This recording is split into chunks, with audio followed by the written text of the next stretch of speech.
Am I the a-hole for pretending not to recognize my parents when they tried to reconnect? I was raised mostly by my uncle and aunt. My older sister developed a serious illness when I was 6, and my parents decided that they couldn't care for both of us, I guess, so they kind of unceremoniously dumped me at my grandparents, and my uncle took me in. Like, didn't even explain to me what was going on. Just, you're going to go visit Gran for a while, and never picked me back up. My grandparents and uncle explained it later, and they were pretty livid at my parents. I've seen my parents maybe 5 times since then, and not at all for the last 9 years. I decided to stop having contact with them when I was 12, and since I was the only one reaching out, all communication broke down. It turned out okay though. I love my aunt and uncle, and it turns out they can't have kids, so they've always said I'm a miracle kid. I was just misrouted by the stork at first. I was formally adopted by them when I turned 18. I wish it had been earlier, but there were some red tape things that would have made that really expensive and difficult. I'm 21 now. My sister passed away between Thanksgiving and Christmas, and I made a trip back from school for the funeral. But I stayed in the back and left before my bio parents could talk to me. They called my uncle to try to talk to me, but I said I didn't want to, so he told them that I wasn't available at the moment. They finally caught up to me over Christmas when I went to midnight mass with my gran and approached me and tried to give me a hug. I did recognize them, but I pretended not to and just backed off and said, "Sorry, do I know you?" They said, "Where are your parents?" And I said, "My parents are at home," and went and sat down with my gran. They sat behind us and I could just feel the stare. And on the way out, they were like, "You really don't recognize us?" And I said, "Oh, are you my dad's brother? I think I remember you from when I was little." My gran thinks they deserve it trying to come back to me like nothing happened, but they wrote me a long letter about how hurt they are, and how I should understand that they were trying to do the right thing, and how they'll always be my parents and I can't change that. Other family members think I was too harsh as they are grieving, but I don't think they should get a pass, just because they remembered me now that my sister is gone. Now for the top comments. Not the a-hole. "Are you my dad's brother?" was pure class. And it's technically correct with the adoption. Not the a-hole. And I said, "Oh, are you my dad's brother? I think I remember you from when I was little."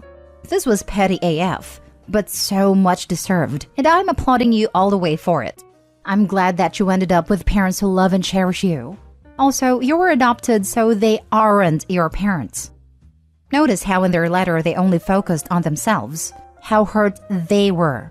Then, they had the audacity to tell you how you should be and feel.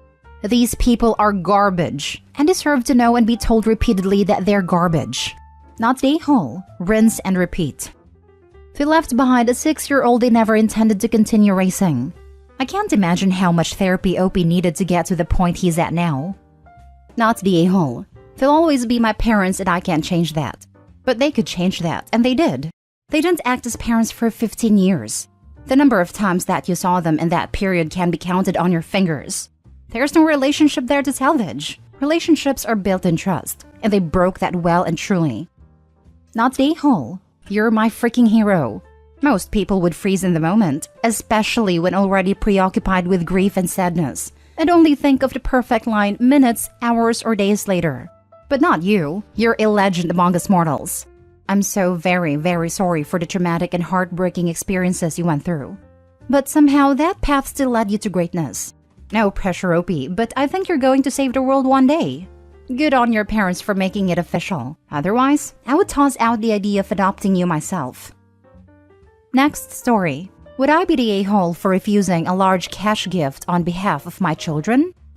My 2 kids are 15 female and 13 female. My dad very unceremoniously left our family when I turned 20.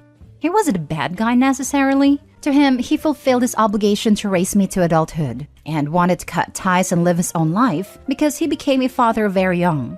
In the 25 years since he left, he lived his dream with lots of travel. I know it shouldn't have affected me as much as it did, since I was an adult, but it devastated my mom. And he promised he'd keep in touch with all of us but never did. Since then, I've only spoken to him 4 or 5 times and I haven't met him since. My mom has never spoken to him again. This was all in his end, though we tried to no avail. When I had kids of my own, we didn't pretend I didn't have a dad or he passed or anything like that. I was always forthright and told my daughters that he decided not to be a dad anymore, and it hurt Grandma and me deeply. If my kids had any questions, I told them the truth with how it affected us, but also menial things like how he was, who he was, and so on. My kids have a generally negative view of him, and they came to their own conclusions given all the facts with no hyperbole or sugarcoating. He emailed me to talk on the phone last week, and he told me he's dying with stage 4 lung cancer. We talked a bit about him leaving, and he said he doesn't regret his decision because his life was taken from him. He said he respects that I turned into a well-adjusted adult, and he's proud that I've gotten so far even without him, but that he doesn't love me and has no intention of seeing me before he goes. He did say, however, that he is dividing his assets between a few close friends and wanted to leave $25,000 each to both of my kids. He was a penny pincher but still lived modestly. He only ever worked to maintain, never to grow, so I don't doubt this is a large chunk of his total assets. He said it's only right that they get this money because there is only grandchildren. I'm conflicted because accepting this money means, at least how my brain rationalizes it, that I forgive him, or that it's okay or healthy to have lived how he did. I don't want my kids to get a lump sum and suddenly have a change of heart about him. I'm thinking of refusing the money on their behalf because it sets a bad example. My wife stands by my decision. But would I be the a-hole to my kids for taking this choice for them? They don't know about it, and my plan is to keep them in the dark about it, possibly forever. You would be the a-hole. I don't want my kids to have a change of heart about him. You said it yourself. You want to preserve your kids' negative opinion of him. That's very selfish of you. You want to ensure he dies without ever having done one single nice thing for your kids. Out of spite, you're going to punish your kids because of being mad at your father. And if your kids ever find out, you're the only one they'll be mad at. Sounds like a bad idea to me. Also, taking someone's money doesn't mean forgiving them. He didn't ask for forgiveness, and you're not giving it. He is just a dying man who is putting his affairs in order and your kids can benefit. The kicker is Opie's tentative plan to never ever tell his kids about the decision he's making on their behalf. He wants to feel completely in control of his father's forgiveness, but he's too much of a coward to let his kids decide whether to forgive him. Pretty shameless in my opinion. This is an excellent point. He's all brutal honesty about someone else's actions, yet he doesn't want his kids to know what he does. Imagine these kids years from now, finding out they could have an extra $25,000 plus accrued interest to help them with college or trade school, and here their dad is thinking selfishly. Because they will find out. People always find out. If Opie is well-to-do enough that $25,000 is a day's worth of interest, sure. Opie can't deny that because the benefit to the kids would be negligible.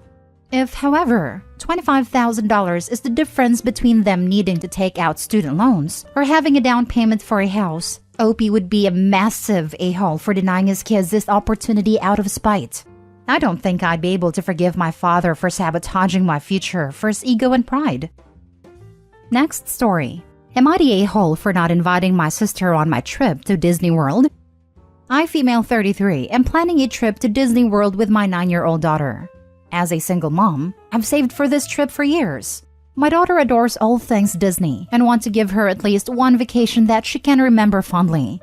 I scrimped and saved for this, and it's a long time coming, but the look on her face when I told her we're going to Disney made it worth it. My sister, female 28, and I were close before I had my daughter. My sister is aggressively child-free, to the point where she wouldn't even watch my daughter so I could shower because I have no obligation to provide free babysitting, which has caused a strain in our relationship. Even little things like Christmas gifts / birthday presents she refuses to do, since she, my spawn, isn't her responsibility. Her words, not mine. I even had to take my daughter with me to the ER back in 2020. Because my sister refused to watch my daughter when my appendix ruptured and I had exhausted all other options. I've been distancing myself from my sister since, but somehow she caught wind of the Disney trip. My sister is a self-proclaimed Disney addict. Ever since she started working a real job, she's been going on expensive trips to the parks.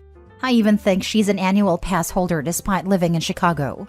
Regardless, ever since she heard about the trip, she's been asking to go, saying that it'll be a fun bonding experience for all us girls. I've been telling her no because she hates my daughter, and I don't want her to ruin the trip. My mom thinks this is my sister trying to extend an olive branch and I should take it, but I don't know. Am I the a-hole for not inviting my sister on this trip? Now for the top comments. Not the a-hole. She just wants to go to Disney. She is not going to have fun following a 9-year-old's Disney trip, as opposed to her professional-level Disney planning and agenda. So she is going to be miserable and make the trip miserable for your daughter. This exactly.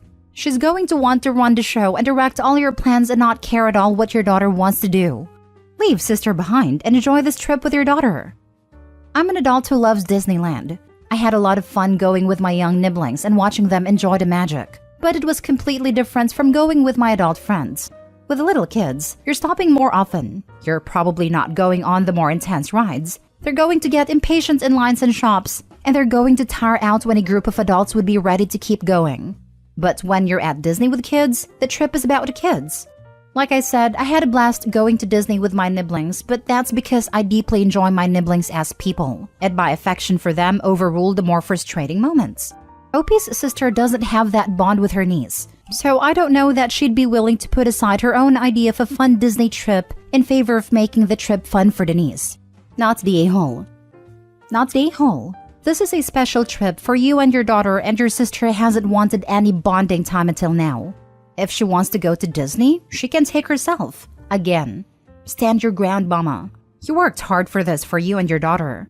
Don't let someone who hasn't cared until now bully you into giving in. Likewise, if sister really wants to bond and make changes, she can do it locally, not on your special trip. Not the a-hole. Hell no. Preserve the special experience for you and your daughter. She won't want to be seen with your spawn anyway. Imagine how negative she could get if you prioritize the things your daughter wants to do. Last story. Am I the a-hole for buying my daughter her own Nintendo Switch after her older step-siblings refused to let her play? My wife has a son 12 and a daughter 14. They're not biologically my kids. Our daughter 7 is, however. For Christmas, we bought them the Switch. To be clear, it was for all three and they opened it together. This was their first gaming console. All the games we purchased had multiplayer function. We also gave each kid their own controller. Christmas Day, things were fine. They all played together for hours. The day after, life resumed and my wife flew out to her dad's for his surgery. As I went to work each day, both older kids were to keep an eye out for the youngest during the remainder of Christmas break. I'd come home from work to find the two playing, while the youngest sat quietly, obviously upset though. I'd ask why is the youngest playing as well? I would get responses like, in a minute, or this level is too hard for her. Most of the time, they'd give me a bunch of hot air without a definite reason. Then one evening, a huge fight broke out after the two paused the game and walked away. The youngest determined it was finally her turn, but when they found her, all hell broke loose. I took the console away, and the next day I told them they could have it back when they agreed to let their sister play. Several days later, I come home and find the youngest in her room crying. They made her do all their chores. In return, she would be given 15 minutes to play the game. Only, they didn't hold up their end of the deal after she completed the chores. I discovered this wasn't an isolated incident. They have been bossing her around every day and using the console to manipulate her. I was livid. This was a gift intended for everyone. She shouldn't have to earn her time to play and then be given a ridiculous time restraint. I took the console away completely but realized later this wasn't fair for the youngest who did nothing wrong. So I decided to buy her a system instead, just for her. I saw this being the only fix to eliminate the problem. The older kids got their system back, and I explained their sister now has her own. Everyone seemed fine. Things, in my opinion, worked out great. That was until my wife returned home. The older kids told her how I've shown obvious favoritism for the youngest. They don't think it's fair the younger gets to have a console to herself and in her bedroom. Their console has been in the living room since Christmas morning. They argued they should each have their own console so they can have them in their separate rooms too. To be clear, the youngest needs her system in her room, or it would defeat the purpose of buying another since the other kids use the living room TV. Even after explaining to my wife what had happened, she agreed it was a form of favoritism and that I should have made a rule all three play or not at all, like as if they'd actually obey that rule when I wasn't home. Currently, they're barely speaking to me, and said to fix things I should buy a third console. I'm kicking myself for buying the first one. Edited to add, I'm not sure why so many are baffled over the fact that the older kids were asked to keep an eye out for the youngest. That simply meant, as they know, call if there's a problem and I'll be right there. They were not expected or asked to do a single thing for their sibling, other than picking up the phone and calling me. Not the a-hole. Your stepchildren are bullying your daughter. You took action to rectify that. and did so in a very fair way. They wanted that console for themselves. Well, they got it, and now their younger sister has her own console. As for your wife, she is turning a blind eye to her children's bullying behavior, and her kids clearly have her number. They are manipulating her with their ridiculous claims of favoritism. If anyone is showing favoritism, it's her, when she chooses to excuse their bad behavior toward your daughter. The idea that you should have to reward your stepkids for their bullying by buying yet another console is absolutely ridiculous. Tell her to buy it herself if she really thinks they deserve to be rewarded for their bad behavior. I applaud you for standing up for your child and not allowing her to be bullied. I recommend family counseling because it sounds like this issue goes deeper than a console. Your wife does not want to see or admit to her kid's behavior. I'm confused why the wife is okay with her two older children bullying her youngest. I think the 7-year-old is a child of Opie and the wife, since he described her as our daughter. Not the a-hole. They have had no issue sharing with each other, so no, a third one should not be needed. They refused to share with your daughter, so yes, she does deserve her own. Exactly the two oldest can share, just not with the youngest? They are definitely excluding her on purpose. If the two oldest had no issues sharing with each other before, they shouldn't have any issues sharing one Switch now. Not the a-hole. Am I the a-hole for being mad at my parents that they got my older brother a car for his 18th birthday and not on mine, and then causing the whole family to be up in arms about it till they came through? Okay, I know the title sounds like I'm spoiled, but hear me out. My brother 20 got a car for his 18th birthday. Not a new car or anything. It was a 20-year-old Lexus that was in pretty good shape. And he rubbed it in my face for the rest of the time he was in senior year of high school. Compared with my brother, I get just as good of grades as he does. Better in some cases even. I worked my hardest in the hope of fairness. And I even did some volunteering cleaning up garbage in my local area. Then my 18th birthday came and went a few weeks ago. And the only thing I wanted, the only thing I was hoping for, was a car. I wasn't expecting something like a new car or a sporty car, just something reliable like my brother got. The party wasn't even anything like my brother's 18th. For his 18th, my mom baked the cake herself. It was a delicious layered chocolate pudding cake, while I got a sheet cake from the supermarket. For his, they got a DJ. For mine, it was my dad's old boombox with a couple of mixed CDs. We went through the whole party, and I figured my parents might have just been waiting to spring a surprise gift on me, but that didn't happen. I asked them as things were wrapping up why there was no car when my brother got one, and they said that they felt like he'd worked harder for it. I asked what he did that I didn't do, because I did all of that and more. My grandma was nearby and heard everything, and then she asked them why as well. She ended up lecturing my parents that she was very, very, very disappointed in them for showing favoritism. Then she proceeded to announce to everyone still there that my parents thought it's fine to get their firstborn son a car and a DJ, but not their second. And then she even pointed out how much harder my parents tried for my brother's 18th birthday than they had for mine. My uncle was the first to stand up and say something, then everyone else who'd not left yet. I ended up just walking away and going to my room to sit and think. I got a few I'm sorry calls from relatives, and my grandparents convinced me to go out with them for the evening. But when I got back, my parents were pissed and told me I'd shamed them to the whole family. I just walked past them because I didn't want to fight. The next few weeks went by with a silent treatment between us. But then a few days ago, my parents suddenly surprised me with a white 98 Subaru Legacy that runs great. They practically threw the keys and the title in an envelope at me and said to have fun. I got the car and they're paying for insurance for the next 6 months like they did for my brother. I know a car isn't a really right, but a privilege, so I feel like I've essentially blackmailed my parents into getting me one. Am I the a-hole for how all this played out? Edit. I would like to clarify a few things. My parents make pretty good money and also don't go out of their way to live lavishly by choice. They've always been moderate in everything they buy or do. Though if anything is stretching their finances, it's my brother's college tuition. He got a partial scholarship and my parents are paying the rest. I don't and never intended to ask for the same treatment than that. I want to work and pay my own student loans. Now that I have the car, I'm already looking into getting a part-time job. This also isn't a gender thing as I'm male like my brother. The bill of sale for the car I got says my parents paid $1,600 for it. while my brother's car cost them about $3,000 plus if I remember. But I don't see it as a money issue. I actually really loved a Subaru and told my parents so, though they did not share my enthusiasm.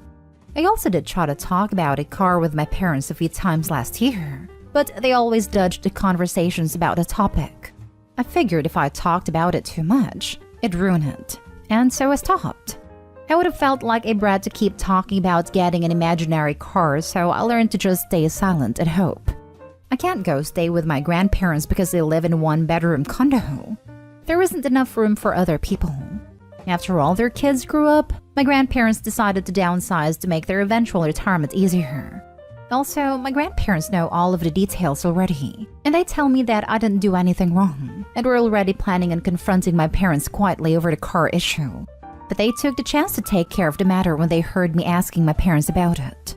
As for my brother's 18th birthday party, it was held in 2020 during basically the height of the pandemic. Honestly, we shouldn't have had a big party like that at a time, but my parents insisted. As for my brother himself, he barely speaks to me, even before I left for college. He didn't show up at my 18th birthday party, and I figured that's just because he's busy with college and he's not even in the same state as us anymore. Honestly, I haven't seen or heard from him since Christmas, and even then, the most I got out of him was a mild greeting. I did thank my parents for the car. Enthusiastically thanked them even, but they've barely said a word to me after giving me the Subaru. And when I thanked my parents, they brushed me off and just went inside. It kind of gave off the vibe that they were letting a brat play with this new toy, which was pretty upsetting and one of the reasons I made this post. Added to, there was one more thing I forgot to say. I was really hoping to get the car because I literally couldn't get a part-time job without one. We don't live in the city and we're 10 miles from the nearest public bus stop. I've always had to get rides to go anywhere. Now that I have the car, I intended to look for a part-time after-school job as soon as I can. Now for the top comments. Can we give it up for your grandma? She's awesome. I would have been bummed out too if my siblings received a car and I didn't. Cars are expensive. Did your parents explain why you weren't initially getting a car and why no effort was put into your birthday? Not day haul, by the way. My siblings all got their first cars bought for them and I paid for my own. Always bummed me out, but it is what it is. And I felt like it was more important to me because I'd earned that car and paid for it with my own money. However, it does suck to feel like they were favored over me, so I get how Opie feels. Same here. Middle child, brother got a car bought for him. Sister got a car bought for her, which was quite a nice car, and she decided she didn't like it, so they bought her another one and kept the one she didn't like for dad. I paid for my own, about half the price of either of their initial cars. I love that car though, ran like a dream. Not day home. The way they got called out by the whole family is hilarious. They're mad they got caught. Good on you, Opie. You just know the parents were ready to revise history and downplay all of Opie's accomplishments, but Grandma didn't let them. Go, Grandma. Opie, your parents were showing obvious favoritism. This isn't Cinderella. They got named and shamed in front of the whole family as they deserve. It's so satisfying to see how the rest of the family stepped in to set things straight. Please don't let this shake your confidence in yourself. You worked hard, and even if your parents refuse to see it, you will meet so many people in your life that will love, appreciate, and respect the effort you put in. Be kind to yourself, Opie. You are not a hole. Not a hole. Golden child BS/favoritism should not be condoned. Good for you that your family stood up for you and you eventually got a car. The manner of which isn't pleasant, but it was worth sticking to your guns. If I was Opie, I'd start staying closer to grandma and uncle instead of these dog crap parents. What pathetic parents, lol, have to be called out by family to just do the basics of treating their kids fairly and decently. Next story. Am I the a-hole for telling my stepdad it's not my job to be a good influence for his kids? This is the dumbest argument I've ever had with adults. I'm 16 female, the steps are 14 female, 10 male, and 9 female. My mom and their dad have been dating a little over a year and are engaged. We just all moved into a new place together because the parents want to blend the families, and no one but them are happy about it. The steps and I made an agreement before they moved in that we all just leave each other alone because none of us want a new family. But if they need an emergency lift or help with something when the parents aren't around, that's fine. The AITA issue started because I'm a serious athlete, so my lifestyle has to be pretty healthy. I worked out a lot and I meal prep most of my own food to make sure I keep up with my nutrition plan. The step family have a very different way of doing things, and that's causing some friction. I don't care what shape or size they are, just to throw that in there. It's none of my business. But stepdad has started using me as an object lesson to the kids. Opie always eats really healthy, we should probably all be doing that. And maybe Opie could give us some pointers and we could do a family gym night. That kind of thing. It's really upsetting the 14-year-old especially, I think, because she's kind of sensitive about her size, and having me around isn't helping with that already. Over the weekend, I was making a shopping list for meal prep for the week when stepdad brings the 14-year-old in and says, "Hey Opie, stepsis would like to try your meal plan out. Can you walk her through it?" This is a dumbass getaway. My diet won't work for her because I spend a lot of extra calories a day most days. And I'm not a nutritionist to figure out what she needs. But also, she looks like she wants to die on the spot. So I say, "Stepsis, do you really want to do this?" She says no. So I tell her dad that he probably needs to just back off because this is really sucky for everyone. He says, "I just think her seeing how you do things would be a good influence." And I'm like, "I'm not here to be a good influence on your kids. That's your job." So now I'm in trouble for being disrespectful, and we had to have this big family meeting about all getting along and helping each other. And I got in more trouble for telling them, that's rich, because they didn't care what any of us thought about anything when they were making decisions. But I don't really think any of this is even helpful. It would be different if the other kids want to get fit. It's still not a job for me, but I could try to do a support. Not stay home. It's stepdad's job to model healthy eating and exercise to his kids. Instead, he decided to body shame a teenage girl by comparing the two of you. Opie is standing up for her stepsister and being a more supportive family member than her own father is being. She's doing family blending better than dad is. Harping kids about their weight is never going to help. It is a one-way ticket to an eating disorder and bad body image. Opie's right. If he wants his kids to start eating better, he needs to be cooking healthy meals for everyone. Not stay home. You ask her about what she wanted, something your stepdad clearly needs to work on. You are being a good role model, whether he wants to see it or not, by showing the kids respect and that their voices are heard. Keep it up. Opie, you are not day-hall and already a role model, and it seems like you've got your stepsister's back even though you didn't sign up for that. I graduate in May with a degree in nutrition, and what stepdad was suggesting is literally the opposite of what his daughter needs from a nutrition standpoint, unless she's actually getting the same amount of intense physical activity. And even then, the portions would have to be adjusted to fit her particular needs. Sports nutrition is entirely different from lifestyle nutrition, and the proportion of protein and other nutrients can be very excessive, and actually unhealthy for someone not getting the adequate amount of physical activity to utilize the exact nutrients. While stepdad's intentions may be good, he definitely needs to take a step back before it actually causes physical harm. That's what I thought. My diet is set up and checked regularly by a sports nutritionist, and I only know what I need for me and what my dad does for powerlifting. Even he tells people to train with him to see a professional for nutrition, because DIY can be dangerous when you need to cut a lot. Now for the last story. Am I the a-hole for refusing to let my mother-in-law spend the night in my bedroom and lock the door? Context. My husband, male 34, and I, female 26, got married 9 months ago. We live in a different town from his parents, and his mom visited us unexpectedly on Friday. Now, to give some context about my mother-in-law, she is okay-ish but has no respect for her son's privacy and, by extension, mine. When it was time to go to bed, mother-in-law requested that we let her sleep in the bedroom, on the master bed. Not just that, but lock the door as well because she explained she can't feel comfortable enough to sleep without locking the door. I found this bizarre, but I politely declined and suggested other options like the guest room, couch, and air mattress. But no, she turned around and presented these options to me. My husband agreed, but I said no, and this initiated an argument between her and I. During the argument, I pointed out how I didn't want to be kept out of my room and away from my stuff. But she lashed out at my husband saying, "Don't you just stand there? Say something." My husband told me to let her, it's just one night. But I told her those were all the options I had for her. And if she didn't like them, then I could book her in a hotel.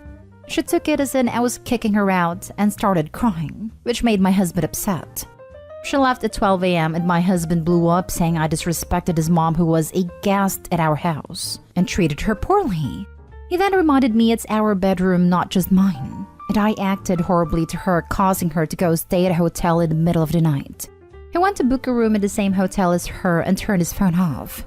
The next day, she went home and told the family, who berated me, calling my behavior towards mother-in-law abhorrent and loathsome. Now my husband is complaining about how I keep trying to ruin his relationship with his family and push them away.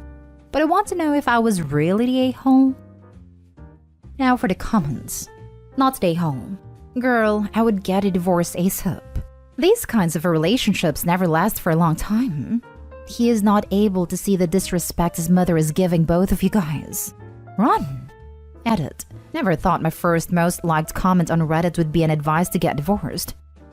I wanted to say this but didn't. Glad someone did though. I mean, I just told her what I would do. She probably want to lock the room so she can snoop around. See, that's exactly what I thought too. LMAO. She probably did room checks on husband when he lived with her, and she's dying for the snooping fix. It's either that or she's such a control freak that this is her way of marking her territory. She needs to feel important so badly, and the only way she feels that can happen is if she stomps all over her son's new wife's boundaries, as in lifts her leg on both physical and emotional boundaries. She probably wants to snoop too, but I think the former is probably the main issue. Not stay home. My husband blew up saying I disrespected his mom who was a guest at our house. That she can use the guest room. She clearly had ulterior motives here. There is every chance she planned to snoop. Yeah, I have important and highly personal stuff that I keep in my bedroom. Not stay home. It's creepy that she wants to sleep in a room you and her husband, her son, share. Especially with that insane amount of pushback she was giving, and looking at her son to step in only makes this worse than it needs to be. Husband is acting like a mama's boy and needs to see his mom is totally in the wrong. I'm a mama's boy, but this guy must be a whipped mama's boy. Only time I've let my mom or parents sleep in the master bed was when my wife and I lived in home/apartments that were one bedroom and when visiting us. We didn't feel it was fair to them to have to sleep on an uncomfortable couch or an air mattress. But we insisted, not them demanding to sleep there. This lady definitely wanted to snoop. And her husband? Hell, the whole family needs a reality check. Not the a-hole. Am I the a-hole for not sharing my inheritance? So, bit of a background. I was a big oops. My bio mom was a wealthy woman who apparently never wanted marriage or kids. She met my dad at a work event, same job type, different locations, not sharing specifics for anonymity, and they started seeing each other casually for a few months. And then boom! Her pill, the rubber, and a plan B all failed to stop me from existing. My mother was going to abort me, but my father begged her not to because he was actually married and was told that his wife only had like a 1% chance of ever carrying a baby to term.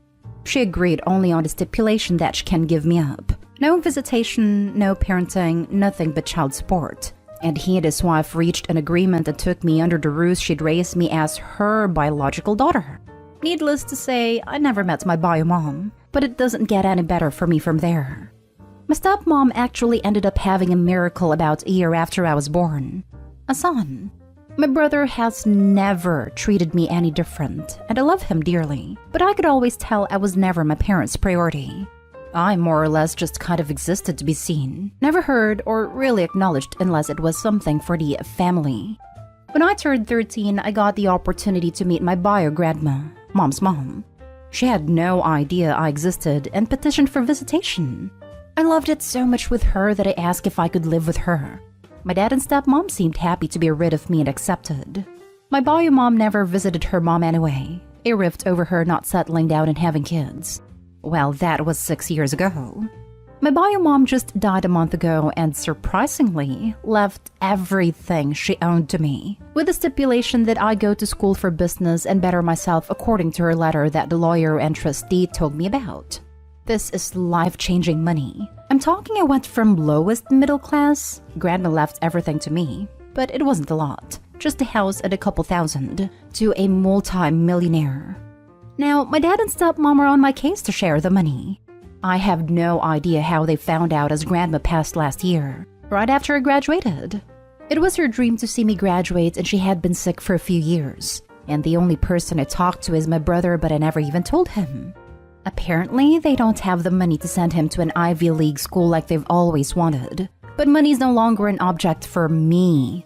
I know they raised me for 13 years, but this money could really change my life. Am I the a-hole if I don't share it? Now for the top comments.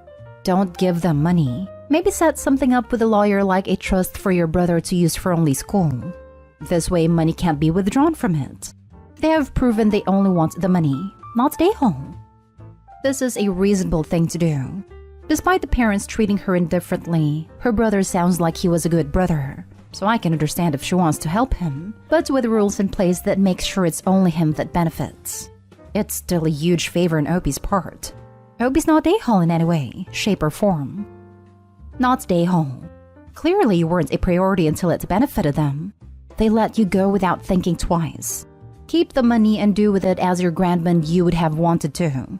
Seems your bio mom showed up for you in ways the family that was physically there didn't. Yes. Opie, you weren't a priority until you had something they wanted to take. If you want to help your brother, contact a lawyer who can help you set up a trust account that pays only for his university tuition, so it cannot be withdrawn by your dad and stepmom, and your brother cannot be pressured to give them anything, etc. Not a-hole. They should have treated you better, and now they're facing the same fate as Cinderella's family did in the classic fairy tale. You reap what you sow. Please hire a financial advisor. This, you want someone who can help maintain the money, as well as help avoid tax situations you've never had to deal with before. Also, tell your parents to kick rocks.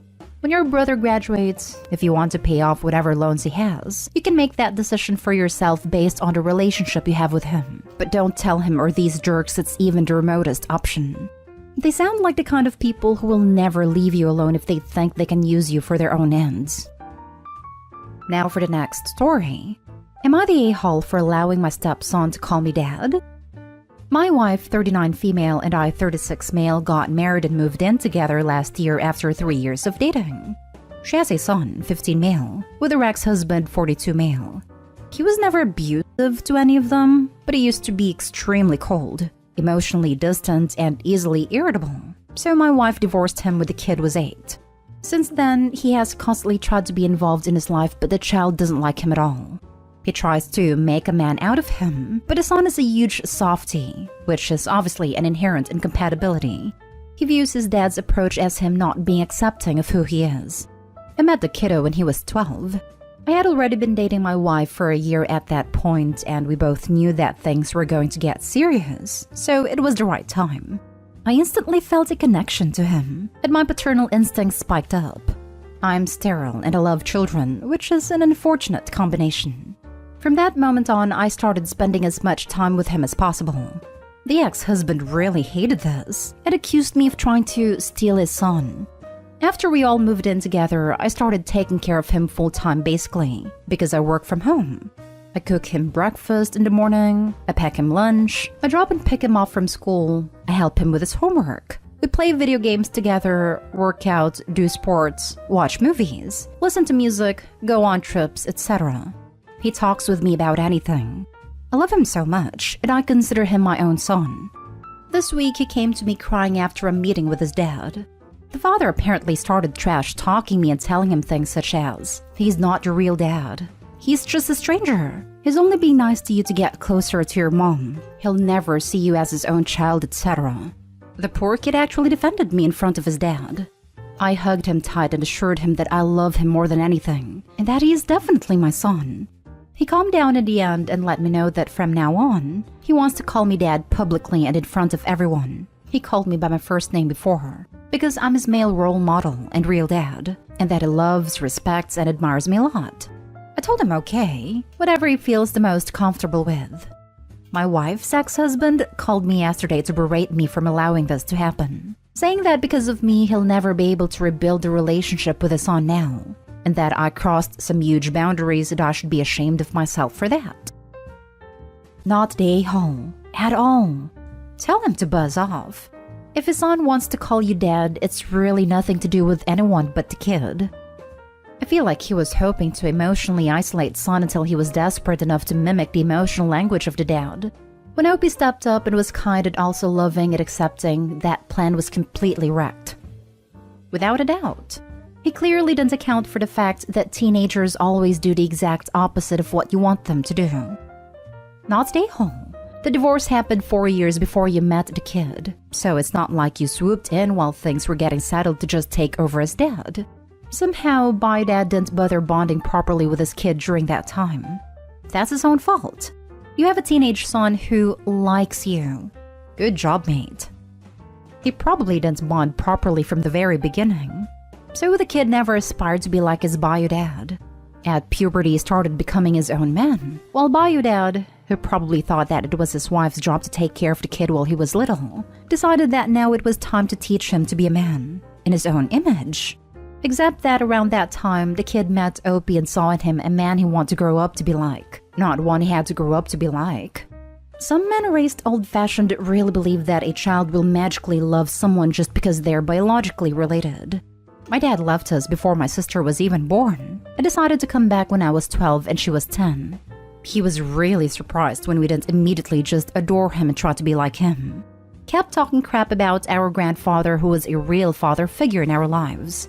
Now that we are adults, my sister wants no contact and I speak to him a couple of times per year mostly out of pity. Not stay home. Way to go, Opie. In a very real sense, you are his dad, which is so much more than biological progenitor. Next story. Am I the a-hole for refusing to let my daughter and her husband move into my son's room while he's being hospitalized? I'm widow with 2 children, Lillian 24 and Adam 17.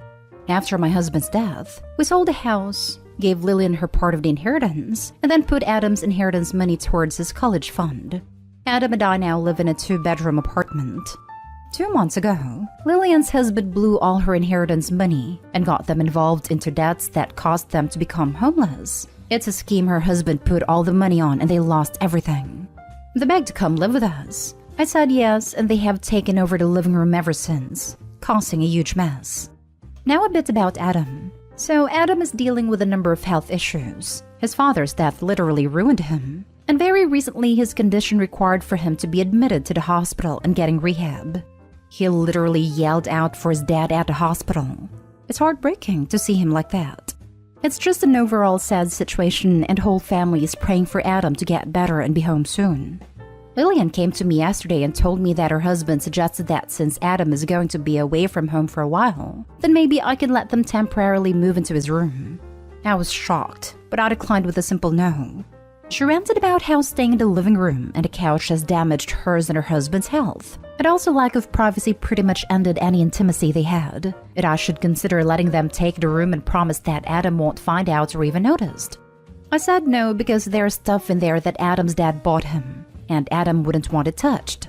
She got upset and called her husband to come talk some sense into me. He went on about how Lillian is as much my daughter as Adam is my son, and said that it wasn't like they were moving in permanently, but I still refused, and the 3 of us started arguing. Lillian teared up and said that I was stubborn and cold towards her, but I said it wasn't my fault her husband decided to throw away her inheritance money and caused them to be in this situation. She stormed out of my room and her husband followed to comfort her. They both haven't been talking to me or even asked how Adam is doing. Am I being stubborn for saying his room is off limits, or are they being unreasonable? Now for the comments. WTF? You need to make them move out, Opie. I can't imagine them being there is in any way having a positive effect on your mental health, or your son's. Evict them. Do it today rather than tomorrow because they will take over Adam's room the moment you're out to get groceries. And they will invade his privacy and safe space and cause harm that cannot be undone. If you don't want to leave them high and dry, pay for a motel for a week. But you need to realize that their bad decision-making will not stop at blowing all of the money, husband, and staying with the idiot that blew all her money, daughter. Not day-hole. Honestly, you've been more than generous letting two adults move in with you in the first place. You need to lock Adam's room to keep them out though, since it sounds like they both think rules don't apply to them. I agree. I'm sure them being there isn't going to help Adam's recovery. Yes, Lillian is your daughter too, but she's an adult and she's married. You are no longer responsible or required to keep a roof over her head. Your son is a minor, and as such, you have certain responsibilities towards him that you don't have for your adult daughter. Your daughter has had 2 months to get back on her feet. Perhaps they need to be getting a couple of extra jobs to get the funds together to get an apartment if they don't like where they're currently living. But you shouldn't have to pack up your son's stuff while he's in the hospital, so that they can have more space. If they want more space, then you need to get off their butts and get their own place again. Or maybe they can go live with his parents. Not stay home. Yes, don't let them get any more comfortable than they already are, or they'll never leave. She's your daughter and she was given her inheritance and blew it. I'll bet she had a bedroom in your house when she was 17. Your son deserves to have his own space now too. Not stay home. Last story is titled, Am I the a-hole for throwing a family into the street? Okay, so it sounds worse than it is, I think. My wife and I purchased a home back in August from a family who was waiting for the construction on their own home to be completed. We agreed to close at the end of December, but further agreed to give them a grace period of up to 3 months to end of March if their construction was delayed past the expected completion date. They repeatedly told us they didn't expect any excess delays and would be trying to move out of the house as soon as possible. In November, the seller informed us that they were going to need to take the full 3-month grace period, as their construction had gotten more delayed than expected. We grumbled at the time but accepted this, since it was in the contract and was their right to take it.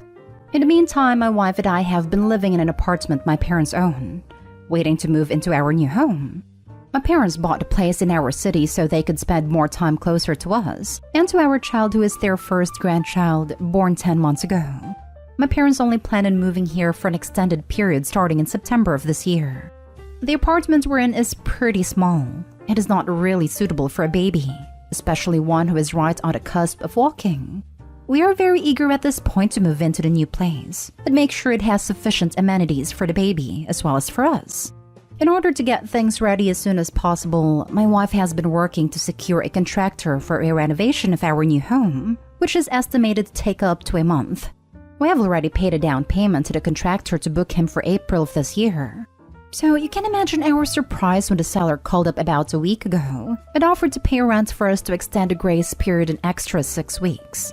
We didn't really want to delay further, so we told them that we were sticking to the terms of our contract, and that they had to give us the keys and remove all of their property from the premises by the end of March. Today they called again and this time begged to let them stay for an extra month until the beginning of May. They said that they had nowhere to go.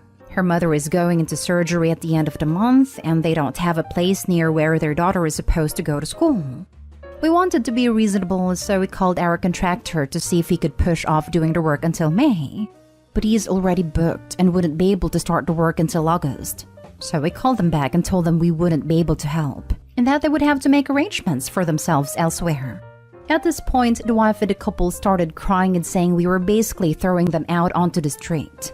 We do have a safe, free place to stay, but we are already paying the mortgage on the house that they are currently living in. So Reddit, am I the a-hole for sticking to the terms of the contract and forcing them to leave the home? Not an a-hole. You are not an a-hole for holding them to the contractual agreement they signed when you bought the house. What they are dealing with is not wanting to be inconvenienced by storing their stuff and temporarily living in an Airbnb. You need a house to complete your planned renovations, and you can't delay that because that would then screw over your folks moving into their apartment where you are currently staying. And trust me, you want to have a buffer for your renovations as well. And consider this, they have 2 months ahead of them to figure out alternative housing. Staying in the house is just what's easiest for them. Exactly. Furthermore, since this is a done deal, have they blown the money from the sale? Clearly, they had some wealth if they were building a home and are paying off family medical bills simultaneously. I understand crap happens, but I highly doubt that they suddenly just broke the bank. Not stay home. Good grief. Sorry to say this, but you may have to legally evict those folks. Would you actually have to evict rather than just make them leave? The new owners never rented to them, have never received money from them, and have a contract. If I bought something from you and didn't give it to you, that's theft. It would suck if they have to do that. Am I the a-hole for canceling my wedding because my family and my in-laws wouldn't shut up about it? I'm being called a bridezilla left and right about this, and my fiancé is called a simp for apparently doing as I say, despite that being a mutual decision. My family and my fiancé's family have tried to have a say at our wedding in every aspect possible. How many guests we will invite, who we will invite, what kind of suit my fiancé will wear, what kind of wedding dress I'll wear, what kind of venue we will book, what kind of food we will have, what kind of music we will play, what song we will have our first dance to. Everything we've planned our families always judge, and aren't pleased and always have something negative to say. Planning our wedding has been more stressful and less fun for that reason. I feel like I can't have the wedding I want to have because they'll find a way to ruin it. At this point, I don't enjoy any of it, and neither does my fiancé. We try to make our boundaries clear with our family several times, and they'd get mad and somehow got worse whenever we tried to set boundaries. So, my fiancé and I both decided we will not have our wedding, and we will just go to the courthouse with our two best friends as witnesses. And that's it. No parties, no venues, no receptions. Just us, with our dream dress/suit and our two best friends. And after that, we'll book a restaurant to have some dinner with our 10 closest friends. That's all. Our families are continuing with the guilt tripping. Even my sisters, who used to remain neutral and even supported me sometimes, are now saying I'm taking it too far. But I'm manipulating my fiancé about this too. They keep insulting us and telling us to change our decision. We demanded an apology from their behavior and that we might have our wedding. But they refused to see why they should apologize. We said we stand firm. Are we the a-holes? Edit. Many people are asking who's paying. Our parents are helping us a lot financially, but we are also paying. Our parents use the financial support as a way to control our decisions. We wouldn't stand for that. They shouldn't offer to pay if they couldn't respect that the final decisions would be our own. For example, my in-laws refused to pay for the dress I picked because it was beige and not white. Our parents demanded we uninvite friends of ours to make room for relatives and friends of their own, and many other things. Now for the top comments. Not day home. We had our dream elopement. It was fantastic. Best decision ever. Dressed up how we wanted, had a photographer. It was great. The best wedding is having total control. Hate when families hold their contribution over your head. Either help or don't help, but do not dictate if you are going to help. Not stay home. Simple as, if they continue, maybe actually have your dream wedding, both of yours, and don't invite anyone who wants to take that away from you. That would mean no family at all, which right now doesn't seem like a bad idea, but I can't handle any more drama. That's why my fiancé and I decided to be low-key about it now. If I don't invite my parents and he doesn't invite his, then our extended families will side with our parents because they have the mindset that no matter what parents do, they're your parents and you should respect them regardless. So they'd stand by our parents and not attend our wedding as a way to protest. Respect is not blind obedience. Their need to control and show off to friends is their first priority, and a wedding and its meaning secondary. Don't touch their money if it comes with veto authority. Have your private wedding and break bread with those who support you. Not stay home. That's exactly what we are doing. There was no point in having a wedding if we couldn't enjoy even a bit of it. Not stay home. You are making the right decision. But just a piece of advice, throw out a dummy date for the courthouse wedding. Like say if you are getting married on Friday, June 6th, actually get married on Thursday, June 5th. Because your family sounds exactly like the kind of people who would crash the courthouse and cause drama. Next story. Am I the a-hole for keeping an inheritance from my ex-husband's homophobic family? I, 33, female, married my childhood best friend John, 33, male, when we were 22. I knew he was gay, and we decided to get married for several reasons. taxes, convenience, to keep his family from finding out, etc. I got along with his family, who loved me. John had med school paid for by his family. I didn't have a job, and instead became a full-time caretaker for his maternal grandparents, who when we first got married were 85 and 87, and were dealing with multiple health problems. John's family supported us both financially through John's medical training. Once John got his MD and finished residency 3 years ago, he decided to come out to his parents. We got divorced, but we decided against telling the family that I knew all along. John's parents cut him off completely when he moved in with his boyfriend, basically disowning him. His grandparents weren't told about him being gay. Everyone was pretty much in agreement that it wasn't a good idea, as they were quite fragile physically and mentally at this point. But they knew we divorced. And whereas John used to come see his grandparents frequently, because his parents had disowned him, John decided to pretty much limit contact with his entire family and never really visited or called. On the other hand, I had been his grandparents' main caretaker for so long that I, 1, didn't have any other career training to support myself. 2, figured it would make sense for me to continue being their caretaker, as they were rapidly declining and didn't want them to adjust poorly to a lot of new changes. I moved into his grandparents' home with them. While I was angry at John's parents for their treatment of him, I still loved his grandparents who had always been kind to me. When they passed within a few weeks of each other, his grandfather ended up willing almost their entire estate to me, about $12 million in assets, while John and his mom each received about $50,000. John and I discussed it, and I felt it was fair that he received a higher proportion, and were both happy and comfortable with how we divided it.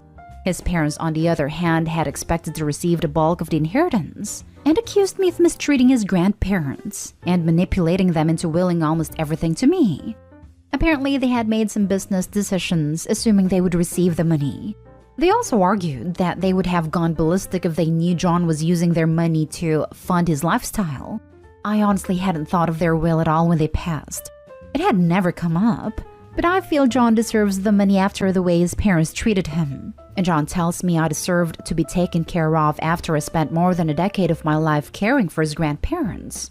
Are we the a-holes for keeping the inheritance when his parents had made plans based on their assumptions of the inheritance? Not a-hole. Play stupid homophobic games, win stupid homophobic prizes. Even if John's parents were decent people, Opie spent a decade caring for them. It deserves whatever she felt was right to give her, which in this case I agree with. She gave her 20s to them and was with them until the end. That is far more than John's mother can say she did for them in the last 10 years. Not stay home. The grandparents wanted you to have the money. They deliberately gave their daughter $50,000 so that she can sue you. They were smart old people. I wouldn't be surprised if they knew about John's sexuality all along. Never underestimate people just because they're old. Honestly, I think they did know but never mentioned it. It seems likely his parents told them, or word somehow got out.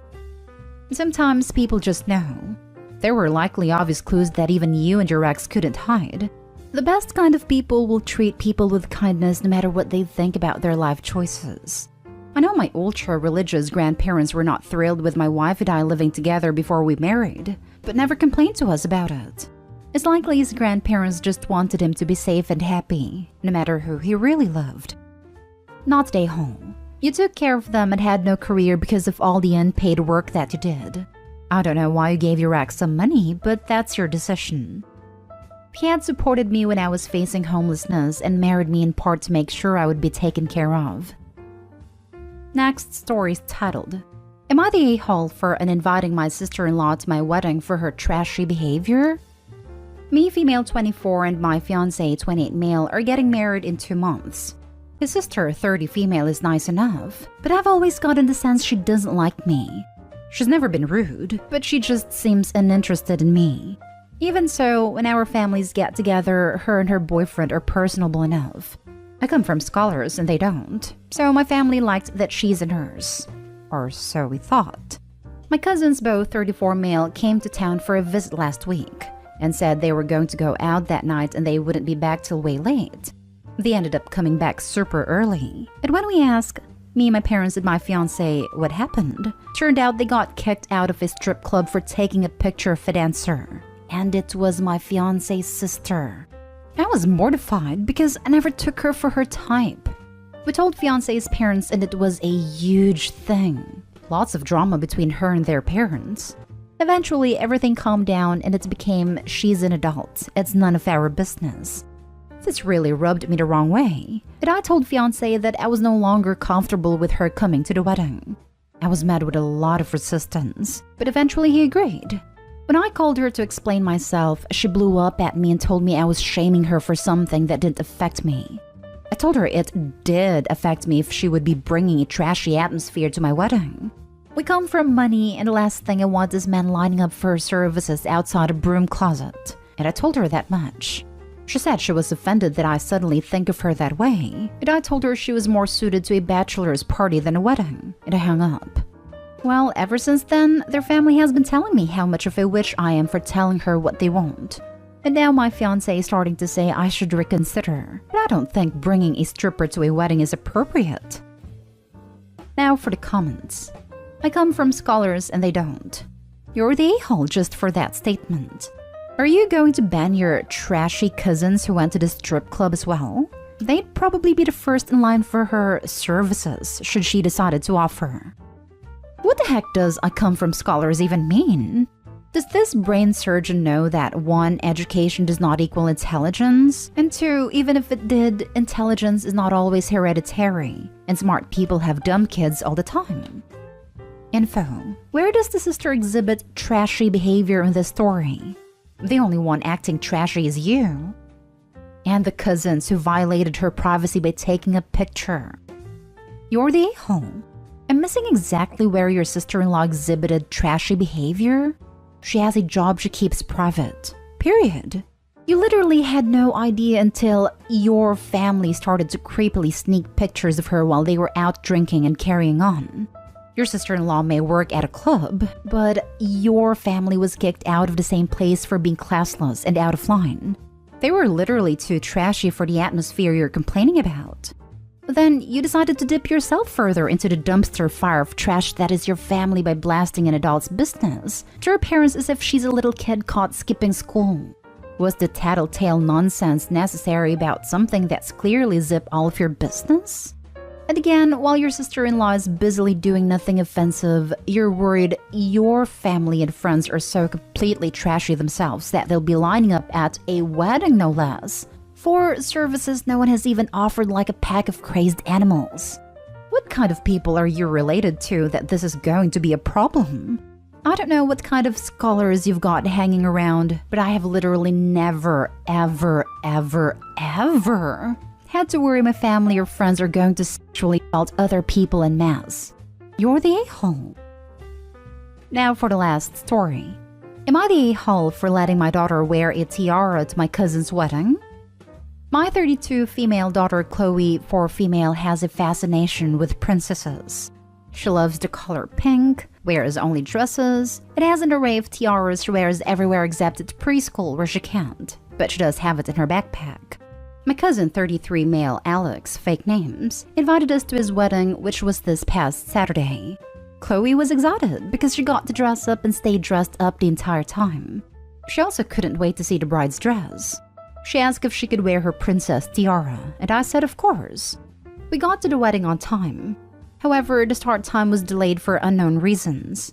15 minutes after it was supposed to start, one of the bridesmaids came out and told me that the bride Jen, 31 female, was refusing to come out because my daughter was wearing a tiara. I thought she was joking, but she wasn't. Apparently, the bride was also wearing a tiara and wanted to be the only one wearing it. I told the bridesmaid that Chloe loves tiaras and always wears them. The bridesmaid said, not today, she isn't, and told me it needed to be removed. I said no. The bride is a grown woman and was being petty over a child's tiara. The bridesmaid left for a couple minutes and then Alex himself came out. He told me to leave. I asked why, and he said because I won't tell Chloe to take off her tiara. I said this was ridiculous, and Alex said it's not my wedding, and when I get married then Chloe can wear one to mine, but that I'm officially uninvited regardless. Others around me told me to just take it off, and I wouldn't. Alex's mom came over and escorted us out. Chloe was upset and crying because she feels she did something wrong. And I'm upset because I can't believe someone would be jealous over a literal 4-year-old. I also feel bad because Chloe was really looking forward to seeing Jen's dress because she loves wedding dresses. But literally no one is on my side. Am I the a-hole? Edit. Someone asked if my cousin has a mental illness. I said no, but the bride has Asperger's, and they said that's important for you all to know.